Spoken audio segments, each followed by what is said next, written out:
Bonjour, bonjour à tous. Je rappelle encore l'urgence. L'urgence, c'est la repentance. La repentance accompagnée d'un vœu de délivrance. C'est-à-dire qu'on se reprend de ses péchés, on reconnaît qu'on a péché, on demande au Seigneur Jésus de nous délivrer l'emprise d'esprit malin, la sorcellerie, de l'oppression satanique, la soumission à Satan, des œuvres de la mort, la sorcellerie, la magie. De tout ça, il faut le faire urgemment. Sinon, vous serez supprimés. Mes amis, la terre sur laquelle nous sommes appartient à Dieu. Il est le propriétaire de la terre et nos âmes lui appartiennent. Il peut faire mourir, il peut faire vivre. Comme dit la Bible, l'Éternel fait vivre, l'Éternel fait mourir. Donc, craignez Dieu, craignez son Fils. Et la colère est proche. Alors, donc, ce que vous avez à faire aujourd'hui, au lieu de perdre du temps dans des faux ministères, des fausses réunions d'intercession, d'enseignement, allez faire le vœu comme Jonas. Faites le vœu au Seigneur Jésus. Demandez grâce au pied de Christ Nazareth. Exercez la foi. Il aura compassion. Il promet nous pardonner, nous délivrer. Faire de nous des personnes libres, affranchies, libérer les esprits malins.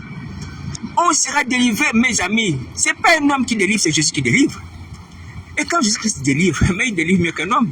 Vous voyez, même dans nos assemblées, ils arrivent à se faire les délivrances pendant les jours. Vous voyez, et tous les démons ne partent même pas. Mais Jésus s'arrête, lui dit donne un ordre, et tous les démons s'en vont. Ils s'en vont tous. Regardez un monsieur qui avait plusieurs démons, qu'on appelait légions. Légion de démons, c'est plus de 3000, 4000. Vous voyez, esprit impur. Un seul ordre, ils sont partis, tous. Tous. Alors donc, vous imaginez qu'au niveau de la délivrance, mes amis, il n'y a pas comparaison parce que c'est notre maître, c'est Jésus. Et tout le ciel, en haut, en bas, à part le Père, se soumet à Jésus. Alléluia. Voilà. Donc, lui seul est en même de faire nos délivrances de façon rapide, complète et parfaite. L'homme de Gadar, qui avait plusieurs démons, qui vivait dans les sépulcres, a été libéré en un seul instant par Jésus-Christ. Voici pourquoi, mon frère, ma soeur, lui, le père du temps, dans les faux jeunes, dans les veillées, peu importe les retraites, ou même pas un seul démon n'a pas. Ils vont te prendre l'argent. Tu vas dire, on va te libérer à la sorcellerie. Quelle sorcellerie? Quelle sorcellerie? On libère les gens, on prend déjà l'argent. C'est impossible. Ouais, c'est des tromperies. Donc, le mieux à faire, quand tu veux quelque chose de complet, radical, définitif et parfait, tu dis, Seigneur, toi-même, occupe-toi de mon cas. Je ne veux plus aller vers les hommes. Ils m'ont menti, ils sont incapables, ils sont impuissants. D'abord, ils ne gênent même pas. C'est moi qui demande de gêner. Moi qui suis possédé, c'est vrai. Mais j'avais aussi de gêner. Mais ils ne gênent pas, c'est moi qui gêne. Ouais, certaines personnes, pas tout le monde, peut-être il y a des groupes de délivrance ou les individus jeunes. Alors, mais je t'assure, mon frère, ma soeur, prends la peine d'aller au pied de Christ Nazareth. Lui dis, Seigneur, toi m'interviens dans ma vie. Interviens dans ma vie, parce que lorsque tu interviens, c'est rapide, parfait, et il n'y a rien à dire. Il n'y a pas de jour, cette semaine on fait ça, cette semaine on chasse les démons de la famille, cette semaine on chasse les démons de tes amis, d'enfance, tes ex-copains, peu importe, tout ça. La vie passée, non, il n'y a pas ça. Il n'y a pas ça avec Jésus. Tout le monde s'en va. Déménagement express, des bagages, tout ils s'en vont avec ça. Alléluia. Et tu es affranchi, tu es libre, tu respires bien. Tu as la paix du cœur, l'Esprit de Dieu vient en toi et te console. Tu vas regarder ta vie comme un souvenir passé. Et tu vas te dire, mais Seigneur, j'avais fait du mal. Je pensais que c'était impossible. Je me disais que j'allais souffrir. Mais je n'ai pas souffert. Ils sont tous partis. Ils ne m'ont rien fait. Aujourd'hui, je vis ce monde. Je ne suis pas mort. Et tu vas bénir Nazareth. Et tu vas te rendre compte que Nazareth est fidèle. Et que sa parole est fidèle. De la même manière que cet homme Manassé, qui servait le diable, qui s'est détourné du diable, qui a invoqué l'Éternel aux dieux des armées, Dieu a délivré, il est sorti de la prison. Pourquoi Satan n'a pas tué Manassé? Parce que Manassé était du côté de Dieu. Et Satan reconnaît que c'est un imposteur, c'est un voleur. Vous voyez, un voleur. Vous voyez, un voleur. Lorsqu'il est pris la main dans le sac, qu'est-ce qu'il fait? Il fuit. Généralement, il fuit. Sur la table, il fuit. S'il rencontre les gens qui l'ont coincé dans la maison, il a volé, il va fuir. Parce qu'il s'est dit que ces gens-là me connaissent. Et il connaît sa situation. On connaît que c'est un voleur. Donc, Satan sait qu'il est un voleur. Il n'a pas reçu le monde de façon honnête. Les hommes ne lui ont pas été donnés comme instrument pour les gouverner. Non, c'est la tromperie, la ruse, la malice, en se faisant passer pour Jésus, en utilisant la parole de Dieu, en prenant même le nom de Dieu, et même prendre la place de Dieu. Ouais. Mais lorsque le grand jour arrive, où il doit être chassé, il est chassé. Un imposteur ne peut pas riposter. Il a qu'un argument pour riposter. La terre sur laquelle nous sommes, c'est Dieu qui l'a créée. Les hommes ont été créés pour Dieu et par Dieu. Nos âmes sont à Dieu, comme Dieu le dit au prophète Ézéchiel, l'âme du Père, l'âme du Fils sont à moi. Qu'est-ce que Satan va revendiquer? Il veut faire certainement le résistant, mais il va partir. À cause de son orgueil, il part. Il n'a rien. Et même sa propre vie. Hein? Ne lui a pas été donné par lui-même. Il ne s'est pas créé. Ouais? Il ne dépend pas de sa propre personne pour vivre. C'est Dieu qui donne la vie. C'est Dieu qui donne la puissance qu'il a. Mes amis, Satan travaille dans l'imposture, dans l'illégalité. C'est lui le vrai faussaire de tout. Le père de la fausseté. Comme le père du mensonge, le mensonge est synonyme de fausseté. Il le fait la fausseté. Il le sait. Je vous l'avais déjà dit, hein, à ceux qui me suivent, frères et sœurs. Une fois, le diable est venu me tenter. Le diable me tentait, il me dit, appelle-moi sur ce faux numéro. J'étais étonné, j'ai dit, mais comment Satan me dit de l'appeler sur un faux numéro? Donc j'ai compris que, mais en fait, Satan, c'est qu'il est vraiment le maître de la fausseté. Il n'utilise que la fausseté, le mensonge. Il n'est pas dans la vérité. Est-ce que vous voyez? Et voilà, c'est pourquoi il se déguise, il se déguise, il se cache, parce qu'il vient dérober ce qui n'est pas lui. C'est comme un voisin hein, qui regarde la femme d'autrui. Vous voyez, il se cache. Vous voyez, il observe à quel moment le mari est là, à quel moment le mari n'est pas là. Hein, pour pouvoir approcher la femme d'autrui. C'est comme ça que le diable agit. C'est un imposteur, un menteur, un faussaire. Quittez le diable. Si vous ne quittez pas le diable, les sectes, vous allez périr. Je vous dis la part de Jésus Nazareth. Les flots arrivent. Hein, vous avez un signe aujourd'hui au travers des changements climatiques, ceux qui sont en France à Paris. Vous voyez? Ça, ce sont l'accomplissement aussi qui avait été dans la Bible. Mais ouvrez les yeux, hein, les gens du monde, les païens. Arrêtez d'être incrédule. La terre doit vieillir, le soleil va tomber, les scientifiques. C'est la parole de Dieu qui est la base de toutes ces réalités-là, qui les a annoncées. Les scientifiques vous parlent de physique, hein, des choses que vous voyez, vous touchez. Mais les causes, elles sont spirituelles. Les raisons profondes sont spirituelles. Nous sommes à la fin des temps. Arrêtez de voir ces événements comme des choses naturelles, normales. Dans d'autres mystères, oui, il y a aussi la chaleur. Oui, même si c'est nous aussi, on sous la chaleur. Non, non. Ce sont les signes de la fin. Est-ce que vous entendez? Ben, les gens du dehors, si vous m'entendez là, prenez conscience de ça. Et les gens de l'église, il faut prendre conscience. Ouvrez les yeux. Hein. Ouais. On parle de calamités. Hein. Dans le livre de l'Apocalypse, on parle de calamités qui vont tomber sur les nations, sur la terre, les fléaux. Il y aura la chaleur parmi ces fléaux. La chaleur va arriver, elle va brûler les gens. Ils vont même blasphémer contre Dieu. Certains ne vont même pas se repentir malheureusement. Mais j'ai pris que une seule génération arrive encore à ce moment-là. Mais que nous puissions changer d'avis. Nous avons déjà assez subi. Subi le fait que tu es sorcier, tu es servant de Satan, il te pétine, il t'humilie, il t'insulte, tu vends ton âme. Tu es pauvre, misérable, tu vas sur le temps le feu. Tu as encore subi les feux de la fin des temps. Après avoir subi ça, tu as encore souffert le temps de feu. Mes amis, arrêtez un peu de souffrir. Arrêtez de souffrir. La sorcellerie vient de souffrance. Les feux de la fin vont arriver, souffrance. Après, c'est quoi les temps de feu? Souffrance. Mais vous aussi. Repentez-vous, recherchez le bien. Alléluia. Faites le vœu de délivrance, comme Jonas. Promettez au Seigneur Jésus quelque chose que tu as même de réaliser. C'est-à-dire que tu peux dire à Jésus Nazareth, en échange, ou du moins en guise, pardon, pas d'échange, de reconnaissance pour la délivrance que tu me donnes, Seigneur, je vais me mettre à ton service. Peu importe le rôle que tu me confies, la mission, je vais me mettre à ton service. Comme tu me dirigeras, tu me conduiras dans l'église où je dois te servir, dans le secret. Il va te dire, va dans telle église, va dans telle association, va dans tel groupe d'individus. Il y a encore les enfants qui sont fidèles sur la terre. On va voir tel frère, appelle tel sur son numéro. Tu vas travailler avec lui. Est-ce que tu as compris? Tu peux aussi dire, Seigneur, moi je vais consacrer ma maison comme un lieu de prière. Moi, je voudrais que tu m'établisses comme un ancien dans ma maison, par ta grâce, et inviter les païens à venir prier dans ma maison. Au jour où tu voudras mettre un pasteur, tu mets un pasteur. Alléluia. Tu fais comme ça. Tu peux dire, je vais donner tant d'argent à un orphelinat. Je vais donner 2 mois de mon salaire, ou 3 mois de mon salaire. Mais la sorcellerie, je vous assure, franchement, c'est une grande malédiction que lorsque tu es délivré de ça, donner 3 mois de salaire au pauvre, c'est rien du tout. C'est rien du tout. Déjà, notre salaire ne sont pas les salaires mirobolants pour dire qu'on a des gros salaires. C'est rien du tout. Hein. Ouais. Mais ça change une destinée éternelle. C'est-à-dire que tu n'es plus non seulement adepte de Satan, esclave de Satan, mais tu n'es plus également condamné étant de feu. Parce que la Bible dit que les gens chantent en état de feu de souffle. Mais le Satan, moi, le salaire, c'est rien. Pour manifester sa reconnaissance, mais c'est toute ma vie que je vais chanter ça. Que Seigneur, merci. Alléluia. Et ça aussi, tu peux le faire. Dire que Seigneur, je vais chanter. Je vais mettre cela en musique. Alléluia. Que tu m'as délivré, je vais composer un chant. Ça, c'est bien aussi. Des choses qui sont à la mesure de France et qui sont bibliques, que tu as vu dans la Bible. Et les gens l'ont fait. Jonas l'a fait, d'autres personnes l'ont fait. David promettait à Dieu. Les anciens faisaient cela. Ils promettaient à Dieu, actions de grâce. Je t'offre les actions de grâce avec cri de reconnaissance. Je t'offre les actions de grâce. J'ai accompli mes vœux. C'est dans la Bible, c'est une pratique quotidienne. On va dire habituelle des anciens.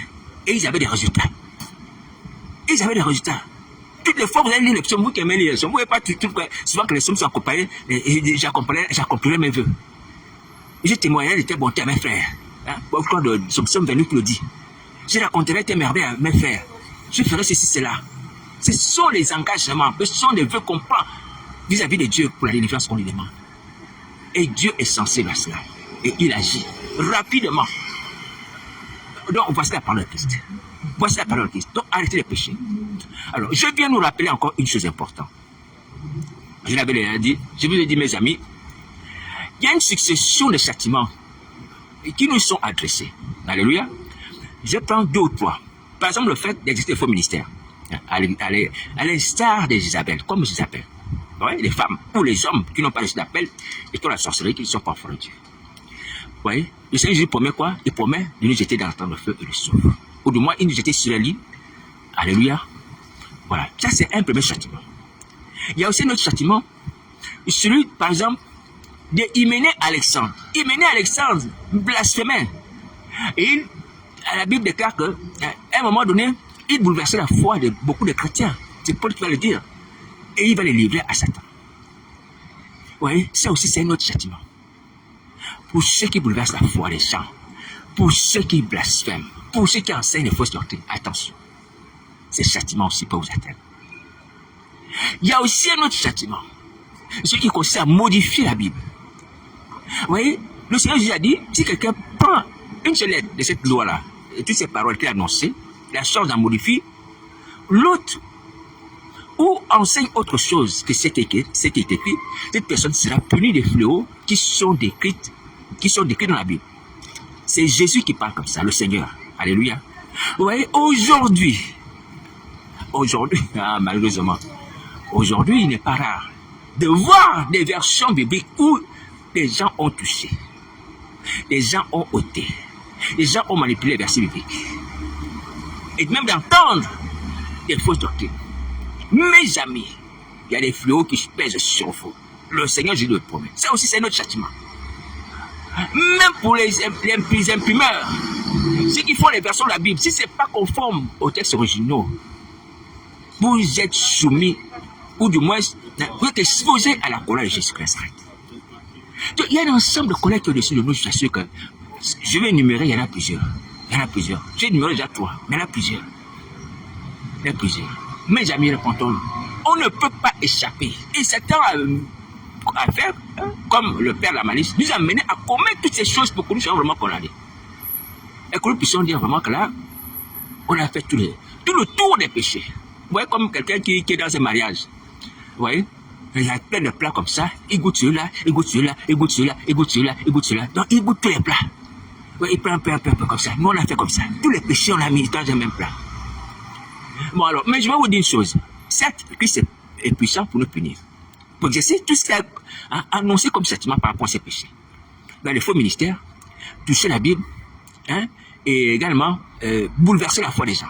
Des blasphèmes, faire des blasphèmes, des choses comme ça. Seulement, j'aimerais nous dire, nous pouvons encore avoir le pardon de péché. Donc, c'est à nous aujourd'hui, par notre attitude, en nous repentant, en demandant de délivrance, d'échapper à ces péchés. Mais si on ne demande pas le pardon, si on ne fait pas la délivrance, ces péchés dont nous savons les conséquences, on va subir on va subir ces conséquences-là. On va subir ce que Jésus promet de nous infliger. Est-ce que vous entendez? Donc, nous sommes nous-mêmes aujourd'hui, on va dire, les propres garants de notre salut. Nos propres survie. Les cartes sont entre nos mains. Est-ce que vous voyez? C'est-à-dire qu'aujourd'hui, ne regardez pas le fait que Satan vous a fait commettre tous ces péchés. Mais regardez le fait que Christ est carrément capable de nous pardonner tous ces péchés.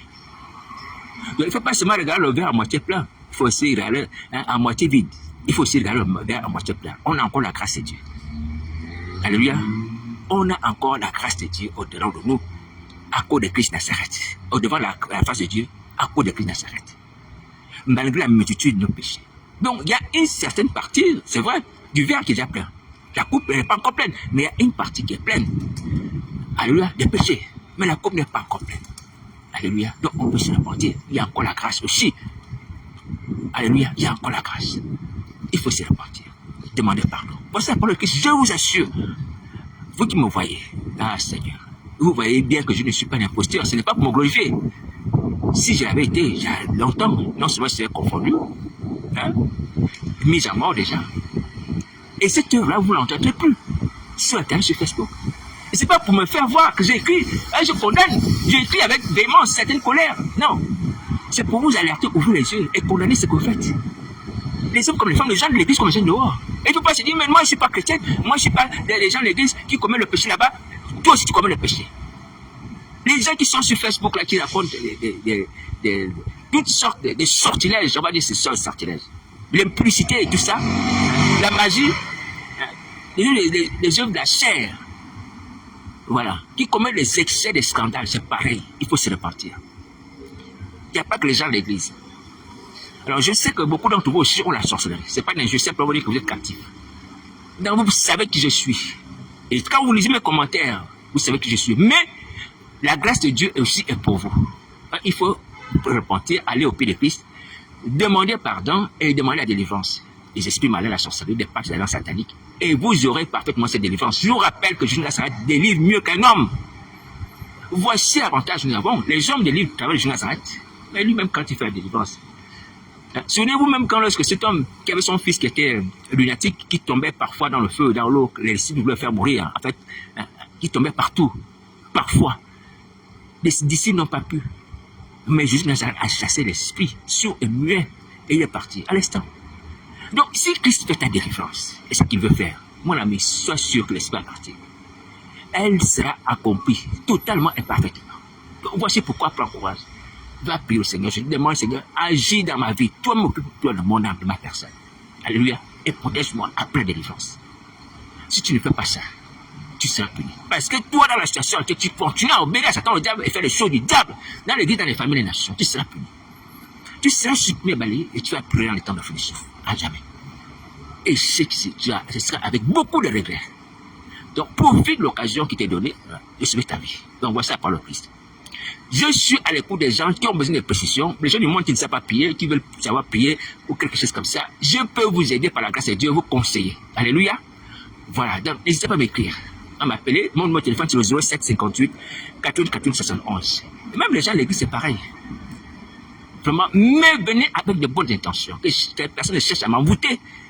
Ne faites pas ça, sinon Jésus-Christ va vous punir. Il va vous punir. Je suis ici envoyé pour nous aider. M'aider aussi moi-même, parce que le Saint-Esprit m'utilise pour ma propre vie. Quand il m'amène à prier pour ma vie, alléluia, gloire à Dieu. Donc, Christ m'a envoyé pour que nous tous soyons sauvés. Et si quelqu'un aussi peut prier pour moi, c'est une bonne chose. Alléluia. Voilà, donc il s'agit de nous sauver. Même si vous entendez mes commentaires, mes critiques, mes corrélations, c'est pour notre bien. Il faut qu'on soit sauvé. Ouais, quand quelqu'un est près d'une voiture qui va l'écraser, on crie à la personne qui quitte la route. Cette route-là, il y a une voiture qui arrive. Elle va t'écraser, elle va te mettre à mort. Ouais, il y a une condamnation qui arrive. Ouais, c'est pourquoi on est obligé de crier. Il faut prendre ça comme ça. Voilà, donc il faut faire le vœu rapidement. Faire le livre de Genèse, chapitre 2, verset 9 à 11. Il va promettre l'Éternel les actions de grâce, c'est-à-dire les sacrifices d'animaux. Alléluia, à l'époque c'était ça. Ouais, les actions de grâce, c'était des sacrifices d'animaux ou de nourriture. Peu importe ce qu'on peut offrir. Ouais, des farines, d'huile, des choses comme ça. Alléluia. Mais il y a un sacrifice, quelque chose qu'on pouvait donner à Dieu en guise de reconnaissance. Et j'ai compris le vœu. Le vœu, c'est l'engagement qu'on prend à accomplir ce sacrifice. Alléluia. Donc voici ce que nous avons fait. Et le vœu est efficace. Je vous ai rappelé l'histoire de Anne qui était stérile, la mère de Samuel. Est-ce qu'elle a fait le vœu? Paf, elle a reçu Samuel et d'autres enfants. Nous avons encore l'histoire de Jacob, qui est parti se marier sans dot. Il va se marier, mais il revient avec 4 femmes. Vous voyez, 12 enfants. Alors qu'il avait fait le vœu où, à Luz, là où il a passé la nuit, il a vu l'échelle. Et sur l'échelle, il y avait les anges qui montaient, qui descendaient. Le vœu est efficace, c'est une puissance, Seigneur. C'est une puissance qui agit, mes amis. Et tu n'as pas besoin de combattre, c'est juste qui combat. Mais seulement, toi, sois fidèle au vœu que tu fais comme moi aussi. Alléluia. Voilà. Nous, les chrétiens, on fait beaucoup de promesses, c'est vrai, il faut les accomplir. Moi aussi, que Dieu nous aide. Mais soyez reconnaissant. Lorsque tu n'as pas accompli ton vœu, tu n'as pas réalisé ton vœu, mais dis au Seigneur, Seigneur, donne-moi la force. Ne renonce pas. Tu as fait un vœu, tu dis, ah, mais je n'ai pas eu le moyen, je t'ai fait le vœu. Donne-moi la force d'accomplir. Donne-moi la force d'accomplir. Et tu accompliras. Alléluia. Alors, je viens encore préciser. Il y a des gens qui ont fait le vœu. Et qui sont tombés. Par exemple, quelqu'un a donné sa maison au Seigneur. Il dit, Seigneur, je te consacre ma maison comme lieu de prière. Comme lieu de prière. Voilà, parce que je voudrais que tu délivres mon enfant, que tu me guérisses d'une maladie inguérissable. Hein? Il n'y a pas de solution. Les médecins disent, la personne a le cancer, moi-même j'ai le cancer, peu importe. Mais Seigneur, en guise de connaissance, je vais faire en sorte que ma maison soit une maison de prière en me délivrant de ce cancer. Tu fais ça, tu as fait ça par exemple, alléluia, là je parle des gens qui ont fait des vœux comme ça. Le Seigneur Jésus t'a délivré de ce cancer, par exemple. Et tu as consacré ta maison comme lieu de prière. Et le temps a passé. Les années ont passé, les jours ont passé. Et Satan est venu te tenter et paf, tu es tombé. Tu es allé de l'autre côté. Alors, et ta maison que tu as consacrée à Jésus Nazareth est devenue maintenant la maison de Satan, le diable, entre griffes. Satan qui utilise maintenant cette maison. Qui a son ministère de faux, qui exerce les œuvres d'Isabelle, qui t'utilise pour ça, ou de Balaam, peu importe si tu es un homme ou une femme. Alléluia. Pourtant, je vais te dire, n'aie pas honte. N'aie pas honte parce que tu as fait déjà un vœu, et tu n'as pas été fidèle, et tu n'as pas résisté, et Satan t'a corrompu, et finalement, ce que tu avais donné à Jésus, Satan a récupéré. Ce que tu as fait. Je sais qu'il y a des gens qui sont dans cette situation. Va te repentir, va dire Seigneur, je pardon. Je me repens aussi de ce vœu que j'ai fait. Seigneur, je suis tombé, et voilà la maison que j'avais consacrée. Voilà, Satan l'a prise. Je me repens. Seigneur, mais si tu me délivres aujourd'hui, par ta grâce, je vais encore te redonner cette maison. Je vais encore faire en sorte que cette maison soit un lieu de prière. Je vais en sorte que l'onction soit encore là. Je vais ouvrir cette maison encore comme un lieu où on t'adore, en esprit, en vérité. Jusqu'à ce que ça ne lasse pas de pardonner. Alléluia. N'ayez pas honte. Je suis pareil, mes amis. On échoue, même dans nos promesses. Et puis, on se dit, quand un Seigneur te promet, je n'ai pas réalisé, voilà. Telle chose s'est passée. Alléluia. Réponds-toi, Seigneur. Réponds-toi. Alléluia. Le Seigneur va pardonner. Donc, voici ce que je vous adresse à part de tout ça. Si quelqu'un ne croit pas à l'amour de Jésus, cette personne est morte. Tu ne seras jamais sauvé. Si tu ne crois pas à l'amour de Jésus, je te dis la vérité, tu ne seras jamais sauvé. Si tu crois que la condamnation de Satan est au-dessus de l'amour de Jésus, tu ne seras jamais sauvé. Mais si tu crois que l'amour de Jésus est au-dessus de la condamnation de Satan, tu seras sauvé. C'est tout. Voici le secret. J'ai péché, Seigneur. J'ai fait des choses abominables. Mais je crois que ton amour est grand pour me pardonner. Que ton cœur est large pour effacer mes péchés. Et le cœur de Christ est assez large, mes amis. Pardonnez tous nos péchés. Ayez foi en l'amour de Jésus, mes amis. C'est ce qui sauve. C'est ce qui a permis le Fils pour lui de quitter le pays lointain, d'aller chez son Père, parce qu'il savait que son Père était quelqu'un à qui, lorsqu'on a péché, mais si on se repent, il pardonne. Voici ce que Christ demande. Alléluia. Tu as fait un vœu. Satan t'a corrompu. Il t'a eu. Va te repartir. Christ va pardonner. Refais encore le même vœu. Alléluia. Ne te dis pas que je vais reçu une deuxième maison. Comme pour te racheter, pour dire que tu peux payer le péché que tu as commis. Non, non, non, tu ne peux pas payer. Fais quelque chose qui a mesuré tes forces. C'est que le Seigneur regrette, c'est dans ton cœur, c'est la sincérité. La sincérité. Même si c'est une petite chose, si tu la donnes avec sincérité, c'est bon. Alléluia. Et c'est à la mesure de tes moyens, tu la fais. Voilà. Donc, fais comme ça, mon frère, ma soeur, fais comme ça. Donc, voici la parole de Christ. Mes amis, je viens vous dire, hein, c'est l'éternité, hein. Tous ces hommes que vous voyez là, peut-être qu'on va se retrouver au ciel, peut-être que pas. On est ici bas comme si dans un carrefour. Vous voyez? Alors, on doit choisir une bonne voie, la seule, la bonne voie, qui est celle du ciel. Mais malheureusement, il y a aussi la voie de la perdition. Vous voyez? Donc, faites attention, prenez conscience de ça. Donc, voici la parole de Christ. Il faut faire le vœu rapidement, rapidement. Donc, n'augmentez plus les yeux des ténèbres. Donc, les faux ministères, le mensonge, les tueries, les meurtres, les voiles des gens, sur les visages des gens, toutes ces choses, amener les gens à manger les viandes sacrées, des impuretés. Ne faites plus ça. Ouais. Je vais vous raconter une histoire. Pas une histoire, un songe que j'ai eu. Comme d'habitude, ouais, moi je suis attaqué, c'est pas pour me glorifier. C'est pour me dénoncer les ténèbres.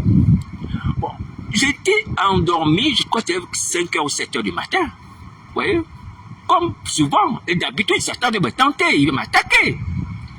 C'est son rôle, il s'appelle diable, hein, diviseur, Satan, adversaire. Donc, il y a notre adversaire. Donc, il joue son rôle. Alors, donc, il veut m'attaquer. Et dans le son, je me retrouve où? Je me retrouve assis sur une table. Assis sur une table. Et je suis sûr que c'est Satan qui était en face. Parce qu'il faut dénoncer les choses. Et il faut apprendre à dénoncer le diable. Hein. Il ne faut pas le cacher. Donc j'étais assis sur une table et Satan était en face. Et là, il y avait une bouteille, juste pour remplir d'un jus ou quelque chose comme ça. Donc j'ai pris la bouteille et puis, paf, la bouteille s'est renversée sur la table. J'ai pris un chiffon qui était sur la table. Je commençais sur le jus qui s'est renversé sur la table. Donc, j'ai voulu encore boire. Et c'est à ce moment-là que je m'étais réveillé. Mais le détail sur lequel je dis qu'il y avait Satan, c'est que il y a en face de moi, il y avait un homme. Un homme qui était en face de moi, mais qui était caché par une ombre. Vous voyez quand quelqu'un est assis et puis il y a une espèce d'ombre qui le cache le visage. Mais vous voyez quelqu'un assis, mais vous ne voyez pas son visage. Vous voyez mais la forme, le reste du corps. Mais le visage était caché par un homme comme si c'était, vous voyez, il était voilé par une espèce de feuillage. A fait faire comme ça. Il ne voulait pas montrer son visage. Il y avait le reste du corps qu'on voyait. Mais il était assis en face de moi. C'est-à-dire qu'il m'observait et moi je ne pouvais pas voir son visage. Satan le diable. Comme toujours. Ouais. Et moi j'étais assis là, en voulant boire cette eau-là ou ce jus en face de lui. Et pendant que j'ai voulu reprendre le jus, puisque c'était renversé sur la table, vous voyez, j'ai voulu le mettre à la bouche, c'est là où le Seigneur m'a réveillé. Vous voyez, comme il nous réveille souvent. Je me suis réveillé, j'ai prié, j'ai annulé ce songe. Il est venu encore m'attaquer une autre fois, comme d'habitude. Alors, pourquoi je vous dis ces choses? Je vous dis ces choses pour vous dire déjà, vous faites la même chose aussi. Isabelle faisait ça. Amener les gens à manger des viandes sacrées aux yeux, c'est-à-dire à boire les choses d'impureté. Comme le Satan le maître. Le maître lui-même fait, et il enseigne la même chose aux élèves. Vous faites ça. Vous faites ça aux enfants de Dieu, à vos frères. Donc, faites gaffe. Faites gaffe à vos vies. Arrêtez le jeu du diable. Chez lui, c'est vrai, c'est son rôle. Comme je disais que c'est son nom, si ton nom le dit, il doit le faire. Parce que Dieu lui a donné la permission de le faire nous tenter, nous éprouver. Mais ne participez pas aux œuvres des ténèbres. Le Seigneur a dit à Isabelle d'arrêter de suivre ses serviteurs et d'amener à faire ce genre de choses. Parce qu'après avoir bu ces breuvages, c'était pourquoi? Certainement, soit pour commettre l'impudicité. Généralement, c'est ça. Ou alors, c'est autre chose, d'un peu d'abominable dans la suite. La perte de connaissance de la foule, la maladie, la possession démoniaque. Vous voyez? Vous participez à cela, donc arrêtez. Ça, c'est la première raison. La deuxième raison, quand j'ai eu cette attaque, c'est pas la première, j'en ai déjà eu plusieurs comme ça, depuis les années. Jésus-Christ Nazareth m'a réveillé. Écoutez bien, le Seigneur, je m'a réveillé. Je me suis réveillé, qu'est-ce que j'ai fait? J'ai prié à du Seigneur pardon. Bon, je ne sais plus si j'ai dit pardon, mais d'habitude j'ai fait, parfois je dis pardon, parfois je ne sais pas, mais j'annule directement ce songe. Je condamne au nom de Jésus cet acte. Alléluia. Alors, j'aimerais insister sur le fait que le Seigneur Jésus réveille. Parce que toi, peut-être que tu te dis que le jour que tu as délivré, Satan va t'attaquer comme il m'attaque. Et comme tu le fais aussi. Tu as l'habitude parce que tu sais que c'est le même jeu. Tu connais le jeu du monde des ténèbres. Et tu ne pourras pas résister. Tu n'auras personne pour te délivrer. Je viens te dire que si tu as cette pensée-là, au-delà de ton cœur, alléluia, au-delà de ton cœur, Jésus de Nazareth protège ses enfants. Si tu prends la peine de prier, Seigneur, protège-moi des songes sataniques, où Satan va se manifester pour me sonder, pour m'éprouver, me faire manger des choses impures, m'amener à commettre l'impudicité, me faire boire des breuvages impurs. Seigneur, Jésus, délivre-moi. Tu pries comme ça, Jésus de Nazareth va te délivrer. Est-ce que tu entends ça, pasteur apôtre? Et c'est pas la peine de les laisser aller. Dire que, mais je vois que même les chrétiens, ils sont faibles. Oui, on est faibles. Moi aussi, je suis faible. Après, c'est que j'ai failli boire. Mais j'en ai déjà bu des fois aussi. J'ai déjà mangé des fois. Je ne vous cache pas. Mais Je vais encore insister sur la délivrance du Seigneur Jésus par rapport à ces attaques dans le sommeil. Le Seigneur Jésus nous délivre par le réveil. Tu te réveilles et puis paf, tu pries, tu annules ça. Alléluia. Et tu veilles si tu peux jusqu'au matin. Tu vas au travail, tu vas faire des activités. Tu peux aussi manger, tu peux aussi boire. Il arrive malheureusement que ça. Qu'on mange, qu'on boive ces aliments impurs, ces impuretés. Mais à cause du fait que nous avons Christ en nous, l'esprit de la gloire, tu te reprends tes péchés. Tu demandes que le sang de Jésus purifie ton estomac, purifie ton âme. Par toute cette sueur s'est installée, le sang de Christ purifie ton être tout entier. Tu te repens, tu fais ça, tu fais la prière. Tu vas sentir ton ventre comme ballonné, parce qu'effectivement, l'âme est liée au corps. Je ne vous cache pas, vous connaissez ça. Ton ventre est comme ballonné, comme si tu avais mangé la nuit. Effectivement, tu as mangé la nuit, mais tu dis, mais ce n'était pas physique, mais c'est spirituel. Mais il y a un lien spirituel direct entre l'âme et le corps. Tu te sens ballonné, tu sens que tu as mangé et tu rôtes même. Des choses que j'ai vues, je ne me cache rien. Mais pourtant, le Seigneur Jésus te délivre des effets, ou du moins des intentions de Satan derrière. Tu subis les effets parce que ton ventre est ballonné, tu subis les effets parce que tu rôtes. Mais, je ne s'arrête pas te délivrer. Il va te délivrer. Alléluia, des effets escomptés, espérés par le diable vis-à-vis de cette attaque. Donc voilà notre victoire. La victoire n'est pas le fait que tu vas toujours rester propre, ouais, exempt de toute sueur, de toute chute dans le sommeil. Et qu'à cause de ça, tu te laisses aller. Non, ne te laisse pas aller. Est-ce que tu m'entends, pasteur apôtre, ma soeur, mon frère, tu m'entends? C'est pas pour ça que pourtant tu vas te laisser aller. Nous tous sommes faibles. Dans le sommeil, on est faible. Mais le plus important, c'est de prier. Tu fais une prière d'importance, une prière de purification, une prière où tu annules les jeux du diable. Et c'est fini. Et c'est terminé. Je fais ça depuis des années, j'ai subi ça depuis des années. Ma vie est toujours la même. Je suis en Christ, Christ à moi. Malgré toutes ces faiblesses. Alléluia. C'est vrai que la vie chrétienne nous a appris, on s'est dit, bon, le diable ne touche pas les enfants de Dieu. C'est écrit dans la Bible, hein? Le diable ne s'approche pas d'un enfant de Dieu. Le malin ne touche pas. C'est Jean qui le dit. Alléluia. Le malin ne touche pas, c'est vrai. Mais le malin peut aussi te tenter. Alléluia. Le malin rôde aussi comme un lion rugissant, cherchant qui dévorer. S'il y a une porte qui s'ouvre. Donc si tu as laissé une porte, la porte du sommeil sans prier vraiment, mais effectivement, le malin va te toucher. Alléluia. Jean le dit, un enfant de Dieu, le malin ne touche pas. Un enfant de Dieu, le malin ne touche pas. Mais un enfant de Dieu qui prie, oui, le malin ne touche pas. Un enfant de Dieu qui veille, le malin ne touche pas. Mais un enfant de Dieu qui ne veille pas, qui ne prie pas, le malin va le toucher.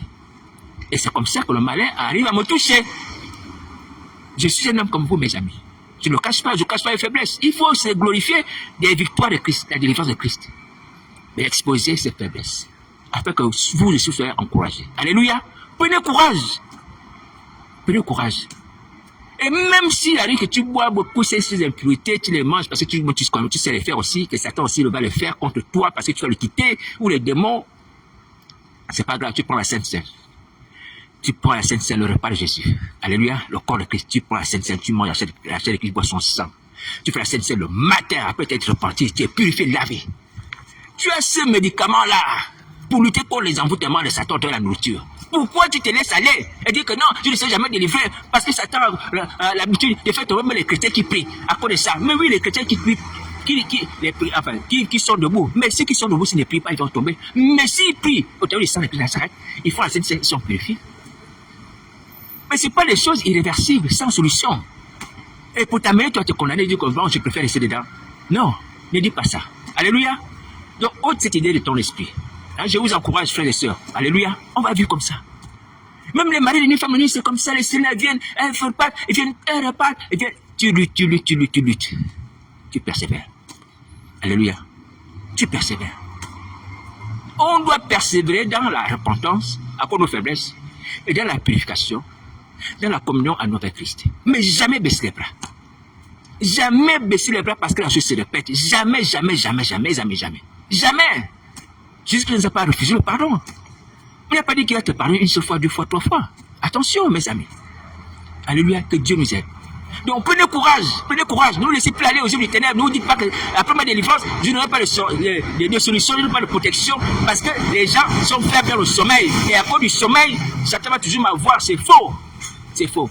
Si tu pries, il ne va pas t'avoir. Et maintenant, si tu pries, hein, et si tu dors sans prier, il va t'avoir, mais tu te repens. Et tu pries également pour ta repentance, ta purification. Tu prends le sang de Christ et sa chair. Tu es libéré. Alléluia. Il y a la solution. Donc arrêtez de vous condamner. Voici la parole de Christ. Donc dépêchez-vous de faire le vœu. Bon courage.